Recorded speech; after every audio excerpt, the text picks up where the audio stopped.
gentlemen of YouTube and the world, and welcome back to another climax show video. Today, guys, I'll be doing the final review for episode 6 of the Obi Wan Kenobi show on Disney+.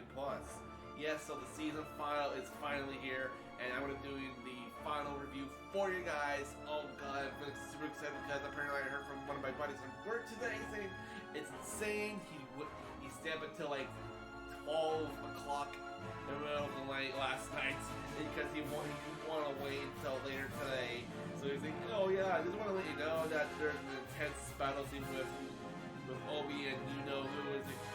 Let me guess, Darth Vader. Like, yeah, I'm not saying anything else about the rest of the episode though, but you're gonna be pumped up about it. It's like, okay, so I guess as soon as I get home, I'm gonna do it. So yeah, so before I continue on, so if you guys are new or just coming to this Minger show, if you guys are just returning subscribers, what I normally do is I just do reviews for, like, you know, Netflix, Disney+, I want to go see movies in theaters.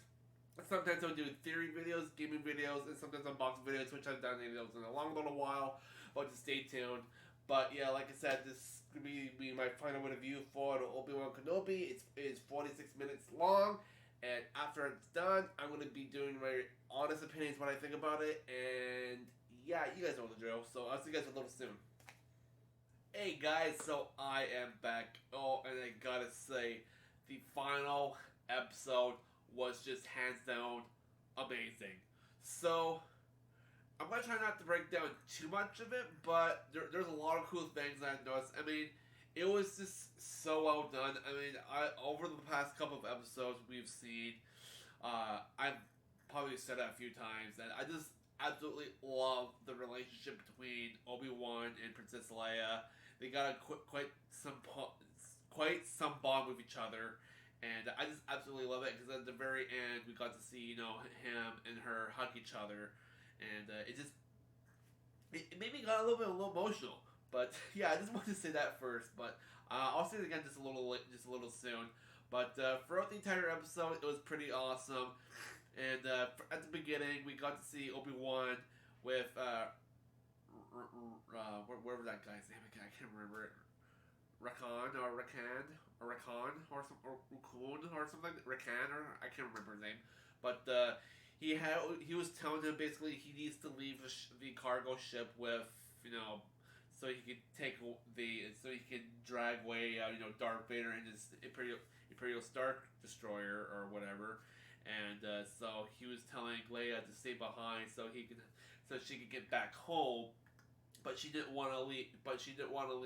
Like, you know, leave Obi-Wan. She wanted to go with him, but she was able to convince her to stay along and let the other no magic guy that was, you know, trying to pretend to be a Jedi at the planet Dubai or something like that. If I remember saying that planet's name right. Yeah, but basically he had to leave the ship. So he went to a little shuttle, and he ran away. And the crew of the Star Destroyer recognized that there's one person inside, and Darth Vader knew. He's like, that's Kenobi. Follow that ship. It's like, what is it? Oh, what about the others? It's like, the Kenobi is the only thing that matters to me the most. So they follow Kenobi to this planet. I didn't even know what kind of planet it was, and they have Darth Vader and Obi-Wan have their final showdown. Well, not really the final showdown, but they go there, and Darth Vader goes down by himself without any help with his troops or his Inquisitor, and oh boy, so we got to see Darth Vader and Obi-Wan encounter each other, and Obi-Wan's ready, and he ignites his lightsaber, and he does this, like, thing, I shall do as I must, and he does his pose like this, and it was like, oh, he said his iconic line, because he said that to that was his iconic line after he was facing Anakin Skywalker in Revenge of the Sith. It's like, I should do as I must, and then he does like this, and he does like that, and then Darth Vader says, then you shall die. He ignites his lightsaber. He says it, and that's a cool, that's an interesting fact, because he says that line to Ahsoka in Rebels. I was like, wait a minute, I recognize that line from anywhere. I was like, that's an Easter egg to his Rebels. Because I think during the 10 years of Kenobi, I think it's around the same time period as Rebels. So that would kind of like somewhat make sense a little bit. So yeah. But yeah, anyways, they have like a little lightsaber battle, and Darth Vader's showing his more of his dominant side, trying to defeat Obi Wan, and Obi Wan's still like almost like kind of like still weak from before, but he's slowly adapted to be better, and Darth Vader's and Vader's seeing it himself. He's like, you're getting better, old man. Your skills of using a lightsaber has come back to you, and he's learned from the last time because he's brought back the Force, and he's throwing things at Vader. And Vader's just like cutting him pieces, and then Vader is just like racking Obi Wan during the fight, and he freaking like throws like rocks at Obi Wan, and Obi Wan's like freaking slashing at him too, and it's just like holy crap! And then it bumps between Darth Vader's fight and Reva going to Tatooine, going to see Owen and Rue, and trying to get Luke Skywalker. So during the process, Darth Vader and Obi-Wan are fighting, and she's trying to go to get to Owen so she can try to kill Luke or of the sorts. So sorry if that's a little spoiler. So it bumps between two. She's getting slightly closer to Luke, and Darth Vader's slightly getting closer to Obi-Wan to kill him. And the epic climax. I mean, their fight was pretty cool, and nothing beats the original fight on Revenge of the Sith, because that was just the iconic best lightsaber duel we've seen on the silver screen of the movies, or this is basically a TV show anyway. So it's just like, what's better, this fight or Revenge of the Sith fight? Revenge of the Sith fight. I mean, this one was actually not that bad. It was pretty cool. But once Darth Vader was wrecking Obi-Wan, he was able to like use the Force to like wreck the ground, and Obi-Wan fell down, and Darth Vader's just like wrecking like rocks all around him. He's like forcing him down on friggin' Obi-Wan like a friggin' ragdoll, and Obi-Wan uses the Force to stop one of the rocks from falling on him. And once Vader realizes that nothing's moving, he walks away. And Obi-Wan's still down there, like, just holding it, and he's, like, thinking what to do. And it brings back to another, not flashback, but it brings to another point where Reva's slowly getting closer to Luke, and he's running away down towards the Dune Sea, towards, like, the mountain rocks area. He's hiding from Reva, and it's after, like, she's, like, almost finding Luke. It goes back to Obi-Wan, and he's like gathering all the memories he spent time with Leia, and he uses that all those good memories he had with her, and he was able to get a whole bunch of Force related power, and he was able to like make everything, all the rocks splatter, and he's probably running after Darth Vader, and he ignited, and then Darth Vader realizes like,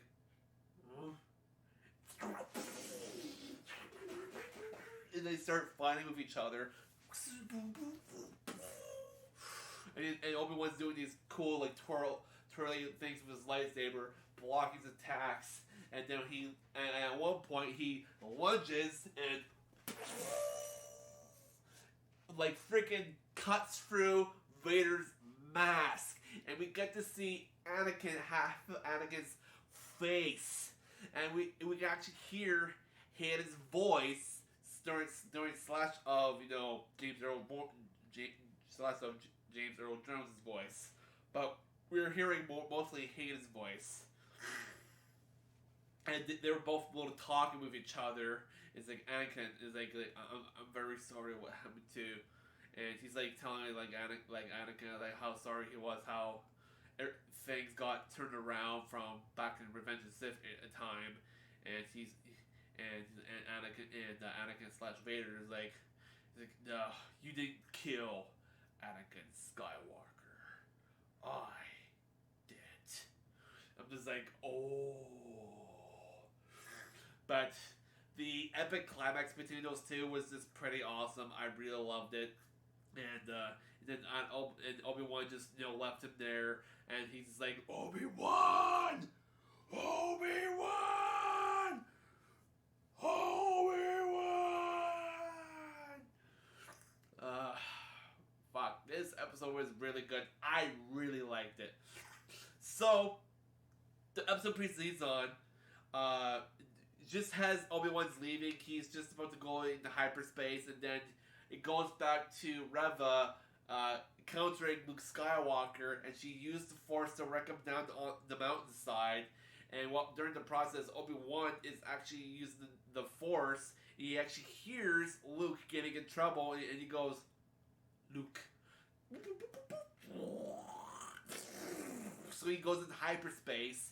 He's traveling to Tatooine super freaking quickly, so he can go get to Luke before Revan decides to kill him. But during the process, as soon as he got there, he encounters Owen and Rue yelling out to where Luke is, and then all of a sudden we see Reva walking across the sands with Luke in her arms, and she was about to kill him on the mountainside, but she was having visions of her younger self back when Anakin was doing the Execute Order 66, when he was killing all of her friends and left her to die, and she was regretting herself of, is like, hey, should I kill Luke or should I not kill Luke?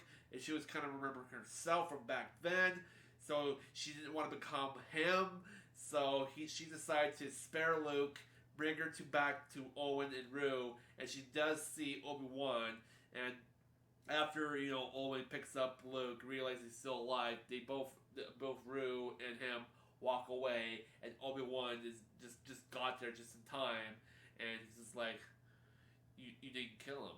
Why? And she's having regrets of, like, she didn't want to be like Vader / Anakin, and he's like, you did the right thing. You don't want to go down this path. It's not a good path. And she's like regretting everything, and she's saying how sorry she didn't protect everyone back in the Jedi Temple, and she would have done more, but she didn't because she didn't have the courage to man up to Anakin Skywalker at the time, because he was slaughtering a lot of younglings, all the Jedi Masters, Knights, and whatsoever. So she didn't have the slightest guts to do it, and fair enough. She just takes out her lightsaber and just throws it across the sand. And then Obi-Wan says, "You're free. You can do whatever you want. We're both free people." So now she's not an Inquisitor anymore, and she can go out and do her own thing. So, meaning, I think she might go back as a Jedi. So I don't think she's going to go back to her regular old evil ways, and she's probably going to go into hiding just as Obi-Wan is. But where would she go, though? That's the only thing. I don't know. She'd probably go to a different planet, knowing me, and go into hiding. Or maybe she could stay on Tatooine. Who knows for sure? Who? Yeah. But anyways, that concludes that part. And then after, Obi-Wan goes back to Alderaan and surprises Leia, bringing back Lola. And they're having this conversation, which was pretty astounding. He basically tells Leia that, I'm sorry that I had to leave you, but I had no choice to confront him. And then she basically tells her how about her parents, Padme and Anakin, but he didn't want to say who they really were. But he was saying how her mother how she resembles her mother, how she was passionate, she was fearless, and she was a great leader. And then your father was, what did he say about Anakin? Like, you have,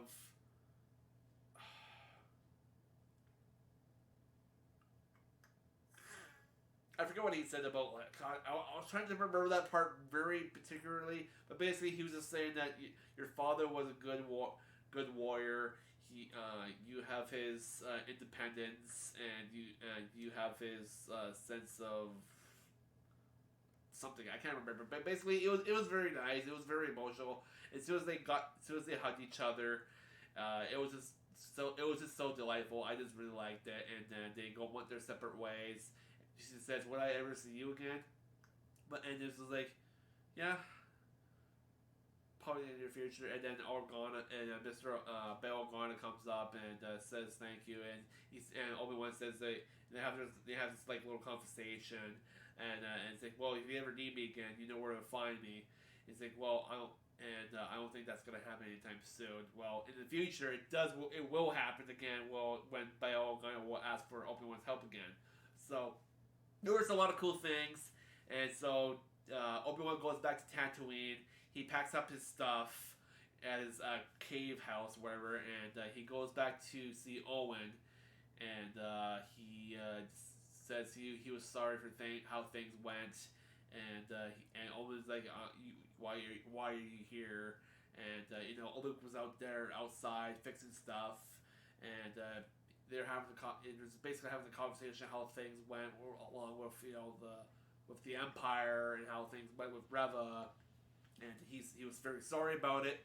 And but yeah, so basically after that, he decides to leave, and Owen's like, "You want to meet him?"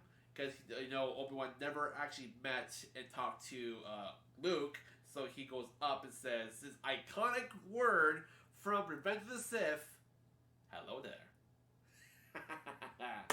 And after he gives him the toy space shuttle ship thing, so which was kind of cool because he was bringing it to him before he said his iconic line.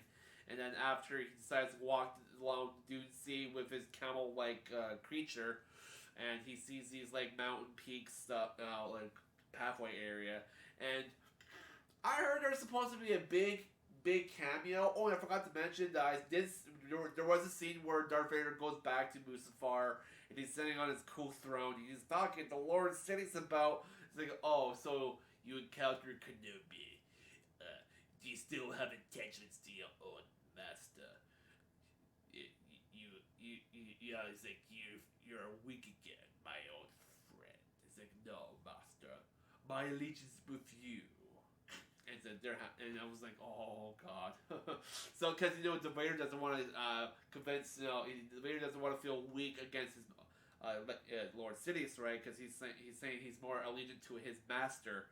So it's like that's why he was saying to Sidious, he's like, yeah, I'm still serving you, master, because he doesn't want to go back to Obi-Wan because he doesn't feel that way anymore.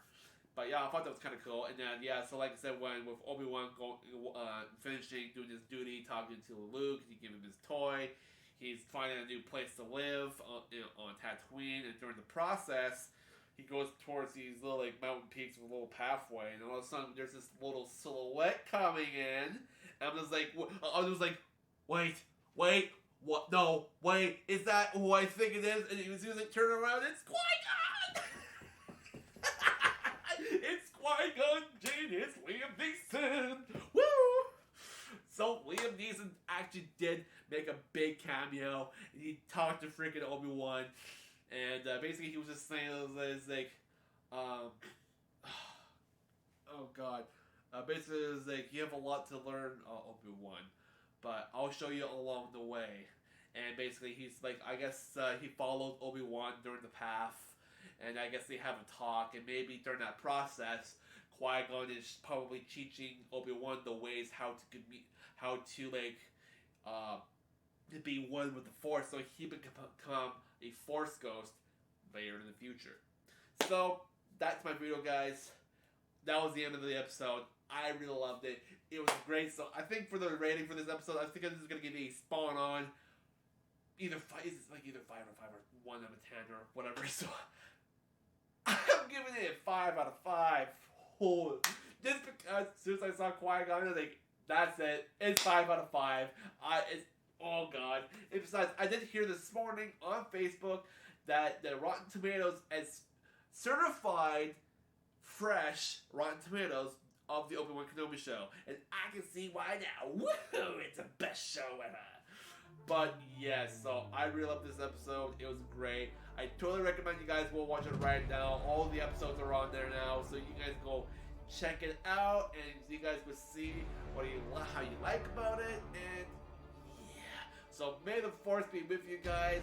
That concludes my full review of all the episodes of the Obi Wan Kenobi show. So stay tuned for more exclusive Star Wars content in the near future, because there is going to be more shows coming out, like Ahsoka, Acolyte, Andor, and more on the way. So stay tuned, stay subscribed, hit the notification bell so you guys get notified when I do post. And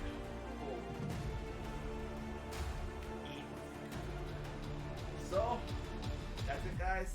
I'll see you guys in the next one.